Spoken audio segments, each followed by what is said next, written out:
Hi, I'm Sarah from The Upcoming. A real pleasure to be with you here today. Hello, Sarah. Maybe you can just tease what viewers can expect from this third season of Gangs of London. Okay, this season of Gangs of London, gripping story of. It's basically this season is the whole story is a mixture of three whodunit mysteries. First, we have the spiking of the cocaine and the which leads to all these deaths. We have the new mayor and her order to legalize drugs. We have Elliot's story, him finding out that his family, they were killed by someone, and finding out who. And then the mystery of Zeke. Right here, who is he, where does he come from, what does he want, why is he there?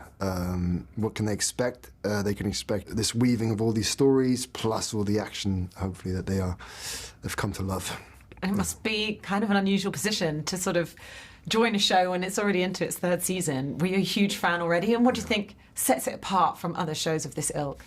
Yeah, I've heard of the show for a while, and it's a groundbreaking show in terms of for British TV. Like, I think there hadn't been any action. I mean, what Gareth Evans did, especially season one, with his style, is combining kind of the Raid, the action movie Raid-esque, hyper-violent action, brutal action, combining it with family drama, essentially, in this heightened, stylized London.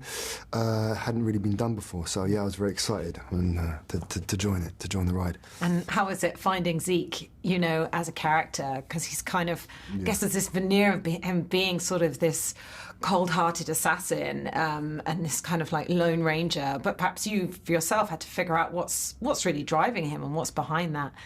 So how did you sort of craft the character in that sense? Yeah, I had help with Peter McKenna, a writer. He wrote this whole backstory, and then I expanded upon it, and I was approaching it from psychology perspective. I mean, he's a cold-hearted assassin and killer. Initially hired to track down Sean Wallace, but obviously we'll find out who and why and all that stuff. But I think to go in, you know, he doesn't play by anyone else's rules, and to go behind the psychology of that, he comes from a world of pain, essentially, and he's whenever he's inviting everyone else into his world of pain. To find that is, as an actor, to play this kind of character, a character almost 20 years ago when I first started. I hadn't seen an actor of my ethnicity play this kind of character on a TV show before. You know, I think I'm very blessed to play it. And just remember, I was at the mix of the Joker and I'm Not Here. That was the references, all these references of all these films that I loved. Taxi Driver, Joker, all these references were thrown in. To get to do that was really cool, yeah. And in terms of your own background, I mean, you've done theatre, you've been a stunt double, doing these other action roles in like Warrior and Boy Kills World and Bullet Train. How does that all, you know, how do you bring that to bear when even in perhaps the fighting style? And, you know, is it interesting that you've been on sort of different sides of that, having been a stunt double and then now also playing a role too? Yeah, I mean, I think all experience in life can inform things. I think the more different experiences you have, I guess you can bring that to the table.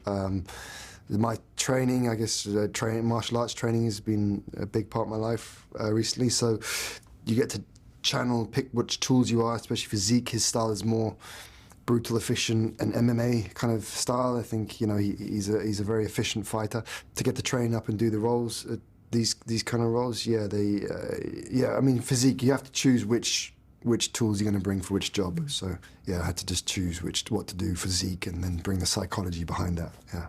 And in terms of sort of like maybe the standout moments, either when you were shooting or when you watch it back now, perhaps the one with Elliot in the sort of abandoned children's home. I mean, that must have just been epic. Yeah. Both challenging, but also incredible to shoot. That was like a 3-4 day shoot. That was, to get to dance with Chopin. He's a very physically gifted actor. To be able to do that dance with him for 3-4 days, and we were basically beating the shit out of each other for all those days, and to try and craft this fight scene with characters who have got very different motivations.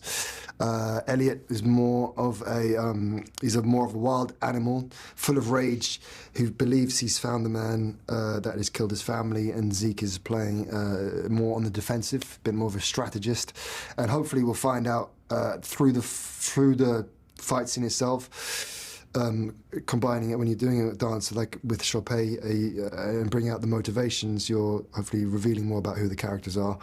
That was fun for sure, basically. And then one time the camera got a little bit too close for comfort, and I made it pay with these bad boys right here. And then a camera lens hood like that just went flying across the room and obliterated into. It got decimated and it turned to dust. Normally when I punch with these bad boys, it's like Avengers, though. They just go into dust, turn to dust. Yeah, but that actually happened because obviously the way we film Gangs of London is very up close, especially when it comes to the fighting. So yeah. Anyway, yeah, that was good. It was a fun time. And in terms of working with Kim, I think you were saying last night, he's just like this incredible ball of energy. But can also be a bit blunt. Yeah.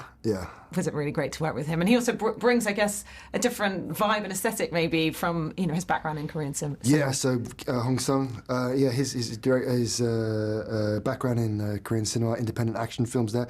I mean, he's so passionate. He's just so passionate about, and it's his first, I think, job in the West and also first TV show. So he brought all this passion, and I've never seen a director in their director's chair less. He's all over all the departments, communicating everywhere. And his English at first was very limited. Now it's really good.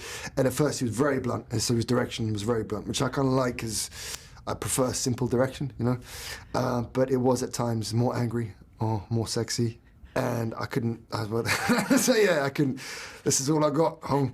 And sometimes it would be very, very blunt because I remember one day towards the end of the shoot, I was talking with Lucien in the green room, and he came in, stormed into the green room, because Lucien, this scene, you were really, really good. Andrew, better. And then he turned back to Lucien and said, when Andrew first came in, his acting was okay, 7 out of 10. But now, he's a bit better. Just left. Left us in the room with that. That's a memory for me, yeah. Well, I'm out of time, but thank you so much for showing up with me. Huge congrats on the show. Thank you. I can't wait to see what happens next, either with season 4 or your next roles. Yeah, thank you very much.